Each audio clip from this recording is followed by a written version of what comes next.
Oi pessoal, bem-vindo ao canal. Hoje eu quero falar com vocês sobre o livro Dias Perfeitos, do Rafael Montes.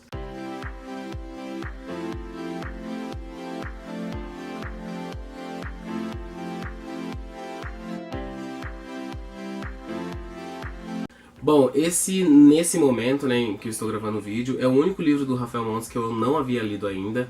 Eu li o Vilarejo, Suicidas e Jantar Secreto. E eu li ele no Kindle, então a capinha tá aqui do lado, para quem não conhece o livro ainda. E vamos falar um pouquinho sobre o livro e o porquê eu não gostei nada dele. Primeiro um pouquinho do enredo. O livro ele começa contando, ele tem como narrador o Theo, que é um estudante de medicina, que mora com a mãe, que é uma mulher cadeirante, e que ele perdeu o pai há algum tempo atrás, então eles tinham uma vida muito boa, de alto nível, né, classe alta, e hoje eles estão aí na classe média, alta, média, baixa. E eles têm uma dinâmica ali familiar meio estranha, meio seca. Ele é um estudante de medicina e o livro começa com ele contando uma relação de amizade que ele tem muito forte, muito importante para ele com uma mulher chamada Gertrudes. E essa mulher, na verdade, é um cadáver que ele estuda anatomia nas aulas da faculdade de medicina. Então, esse começo, assim, apesar de ser meio esquisito, ele desperta seu interesse pelo que vai acontecer. Obrigado pela manhã ir num churrasco, o Theo acaba indo num churrasco onde ele encontra a Clarice, que é uma moça totalmente diferente de tudo que ele é. Ele, que é aquela pessoa, né, toda organizada e centrada e sem emoção, encontra ali uma menina de espírito livre, colorida, e ele fica meio impressionado por ela. Ele pede para usar o celular dela e faz um truque assim, super legal, onde ele liga pro telefone dele para ter o número dela ali registrado nas chamadas, e aí depois ele fica pensando se ele liga ou não para ela.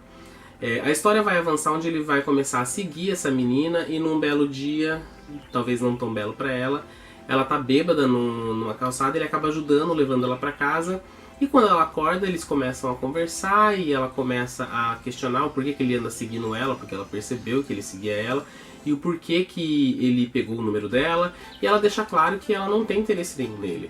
E nesse momento,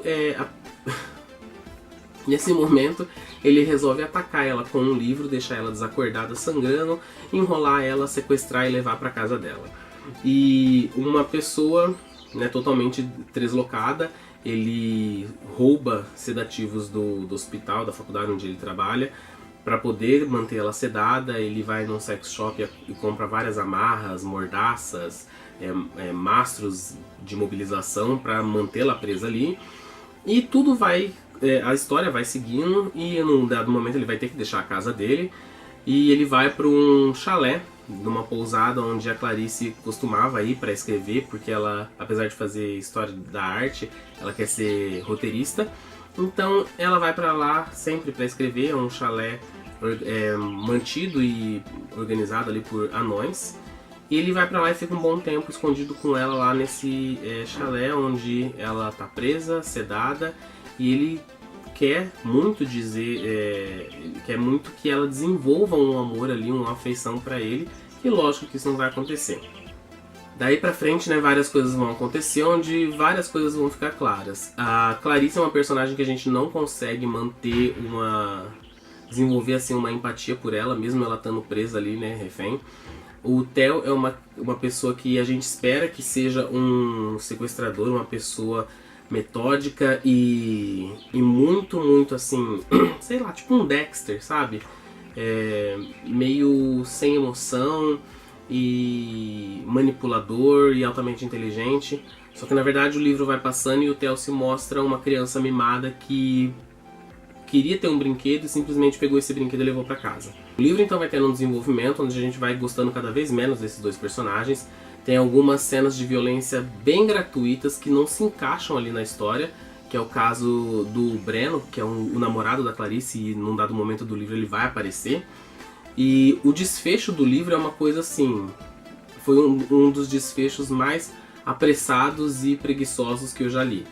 E eu sei que muita gente tem receio em falar essas coisas de autores nacionais que podem ver as resenhas e tal, mas eu realmente não gostei do desfecho. E agora, tendo lido esses 4 livros do Rafael Montes, eu percebi algumas coisas que se repetem na narrativa dele. Eu tenho um problema com o estereótipo que ele coloca os homossexuais no livro dele. Ele coloca assim umas cenas onde pessoas dão algumas opiniões bem preconceituosas e bem prejudiciais a essa comunidade. Só que o livro segue e essa opinião não é consertada, digamos assim, ela não é refutada. Então uma pessoa que tem esse pensamento, ela vai ler o livro, ela vai ler aquela afirmação e vai falar, nossa, o cara concorda comigo. E tá tudo bem, tá validando aquele discurso preconceituoso. Ele não, tem algumas frases que até o final do livro ela não se desfaz, né? Não se desconstrói. Inclusive, o Rafael Montes ele tende a tirar o gay de alguns estereótipos e colocar em outros, talvez até piores. Outra coisa que acontece com frequência nos livros dele é a corrupção. Tanto em Suicidas, tanto quanto em Jantar Secreto e no Dias Perfeitos, tem passagens onde os personagens encontram policiais corruptos. E eu sei que isso é uma realidade, principalmente para quem vive no Rio de Janeiro, infelizmente. Só que também é uma coisa que está ali e não encontra uma solução ou não fica evidente que tudo aquilo é errado. É simplesmente contado como uma coisa do cotidiano que todo mundo aceita. E outra coisa que eu verifiquei nos livros dele é que ele tem um apego pelos plot twists. Todo o livro tem que ter uma reviravolta que às vezes não se justifica. Como eu li esses livros dele, o último que ele escreveu foi Jantar Secreto, é evidente o crescimento dele assim na escrita. Se você pegar Suicidas e o Jantar Secreto, o Jantar Secreto é infinitamente superior. Só que ele ainda recorre a alguns clichês e esquemas ali da história que não se justificam mais. O plot twist do Jantar Secreto eu achei totalmente injustificado. O plot twist de Dias Perfeitos foi um dos plot twists mais, assim, nada a ver que eu já vi. Não tem desenvolvimento, é simplesmente uma frase solta ali que você pensa, nossa, esse foi o plot twist, agora que vai acontecer alguma coisa.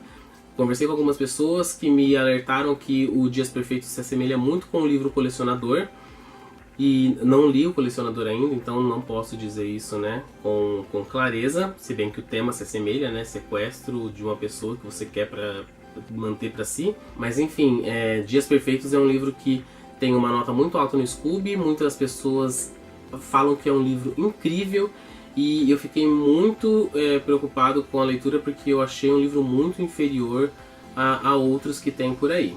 Mas em todo caso, né, eu torço para que o Rafael Montes cresça cada vez mais, porque afinal de contas ele já é um nome aí do terror e suspense consagrado aqui no Brasil, e espero que ele crie livros cada vez melhores e que esses problemas que eu não gosto nos livros dele talvez sejam sanados ou não, mas enfim, espero que ele continue aí evoluindo como escritor. Me diz aí o que você achou, se você já leu Dias Perfeitos ou não, se você gosta da escrita do Rafael Montes ou não, se você concorda comigo ou não.